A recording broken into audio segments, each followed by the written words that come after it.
you doing? I'm okay. Yeah. A little shook up. I'm glad to hear from you. I'm sure a lot of people will be interested to hear what you have to say. It's just, I'll tell you where I was last night. There's a Bruce Springsteen. You've heard of Bruce? He did a concert here last night. Yeah. And at the end of the concert, ironically, probably the shooting occurred while he was doing a song called Point Blank.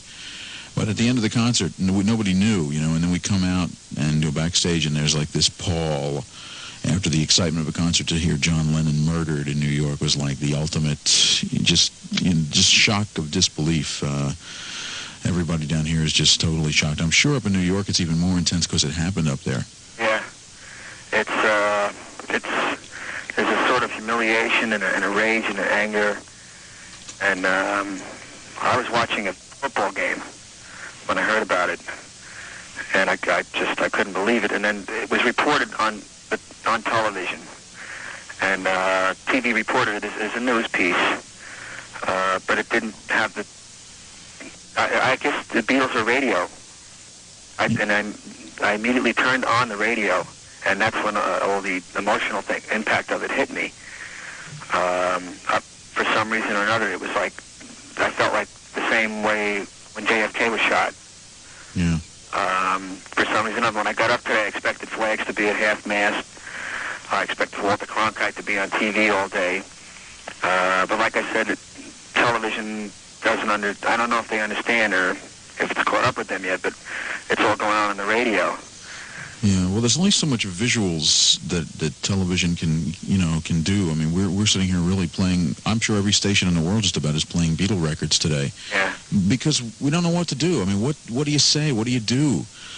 Other things seem irrelevant, and yet some of these records seem painful. Well, I think you're right to go with how you feel. It's like it seems wrong to get away from it to play anything else, and on the other hand, it can seem maudlin to stay with it for so long. But that's how I've spoken to a couple of different people that I know who are, work in radio, and they don't know what else to do. Yeah. But I think that expresses the sentiment a lot of people are feeling more than any other medium. Well, how do you?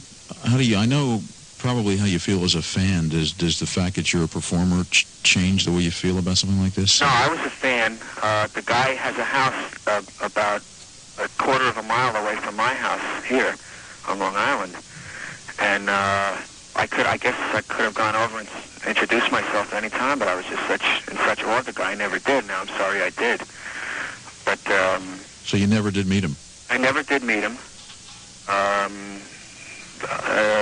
But for some reason, it was like one of the family. I grew up with him. I guess a lot of people feel like that. Sure. Well, we're about the same age, I guess, and I'm 31. Yeah, I'm 32, so it was around that time, 63. I guess I was about 63 when Kennedy. We're talking about when Kennedy. It's ironic when Kennedy was killed. Almost the next month is when the Beatles came on the scene. Right. So those two events seem to be tied in our minds. That's exactly. For me, it was the beginning of adolescence, and this is kind of the end. Yeah.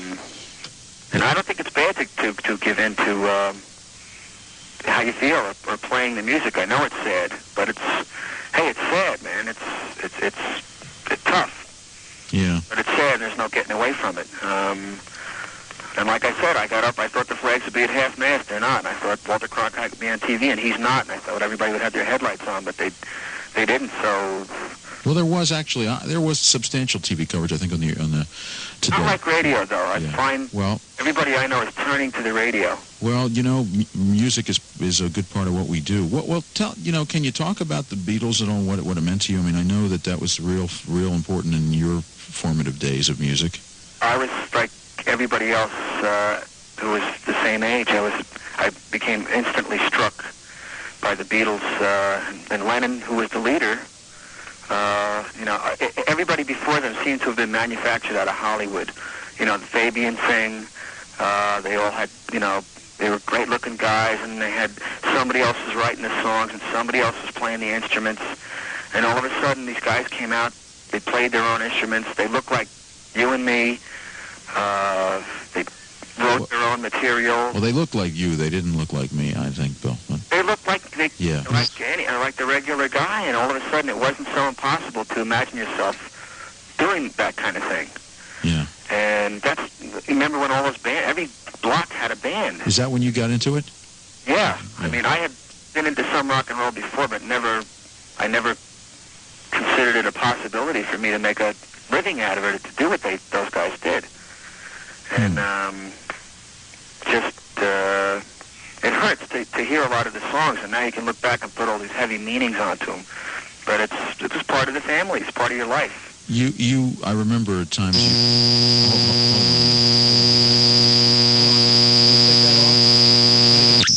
hold on now. Billy, are you there? Well, I'm here. Yeah, Billy Joel's on the line, and we had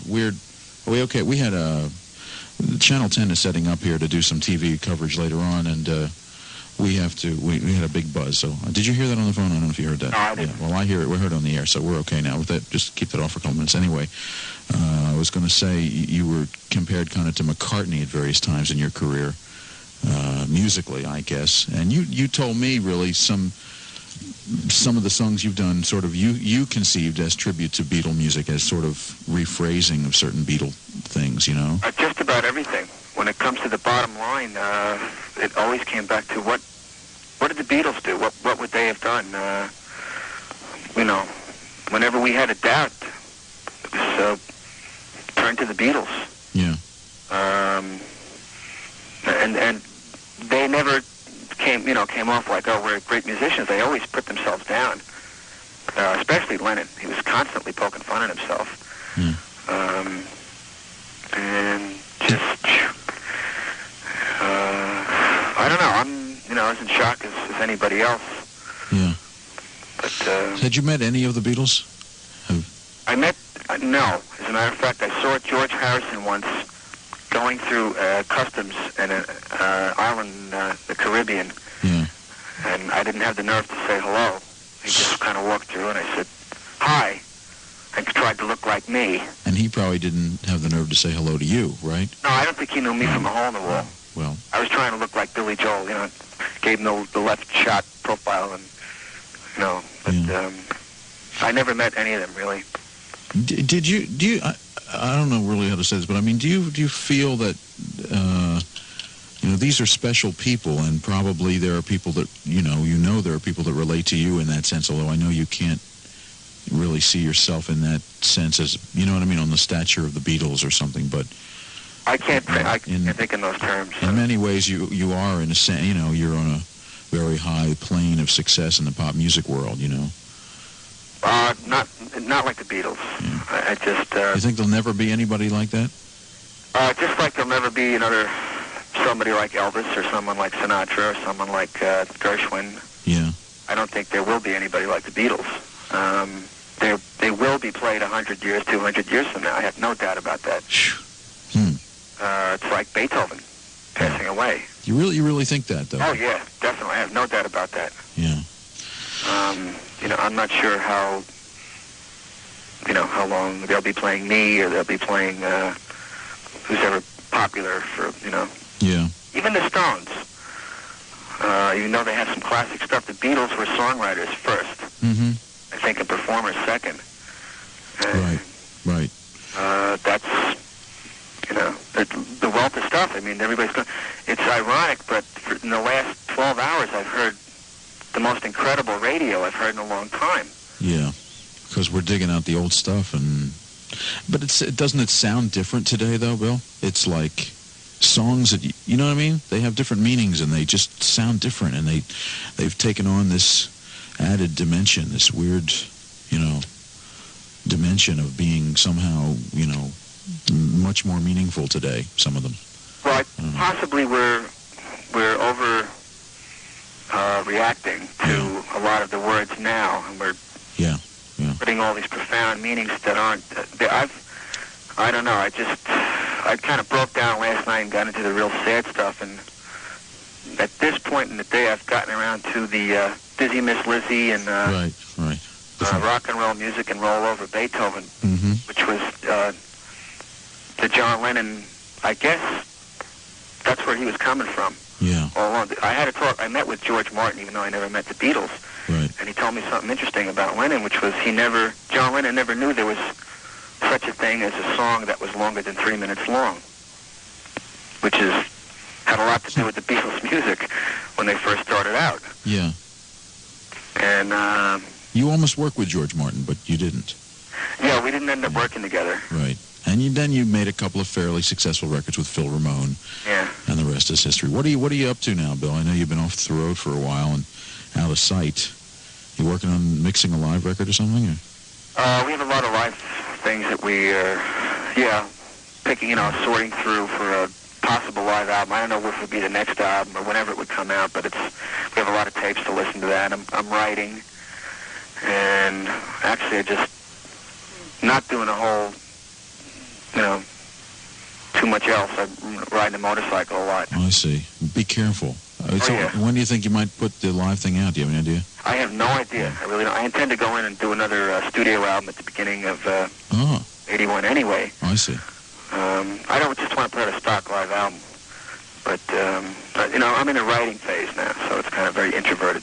Yeah, you said to me when we talked about the last album, Glass Houses, that you were surprised at some of the criticism you got for changing style on some tunes and so on. And you said to me, what did we say about the Beatles? Because the Beatles had Yesterday and they had, Revolution. I mean, they had every kind of music, Helter Skelter, and the most beautiful ballads, and yet nobody ever accused them of not having a style or something, Well, I think they would have been the first ones to say that they didn't. They admitted, Buddy Holly and Chuck Berry and a lot of English, and McCartney said his English show, music hall, that kind of thing. Lennon, Little Richard, all that stuff. Listen to any of their albums. They run the gamut. They go all the way. Do you have the whole set in your house? Yeah, I got every Beatle record. Boy, I got bootlegs. I'm ashamed to admit it. I got them. Really? I'm a fan. Oh, I see. Yeah. Billy Joel, thanks a lot for checking in with us today. I appreciate it, and I'm sure people are interested in hearing your thoughts on this. Yeah, well, here's a suggestion I'm Yes. thinking about, because of Okay. all the people I've been talking to. What can I do? What can I do? There's really nothing you can do for the family right now. Yoko's in a lot of grief. There's nothing you can do directly by sending flowers or anything. I think Lennon was a rock and roller. Maybe a way to give vent to grief is just kind of get home, put on your dancing shoes, put on some rock and roll Beatles records, and dance. And just celebrate the guy's life. Right. Billy, thank you. Music here from the Beatles.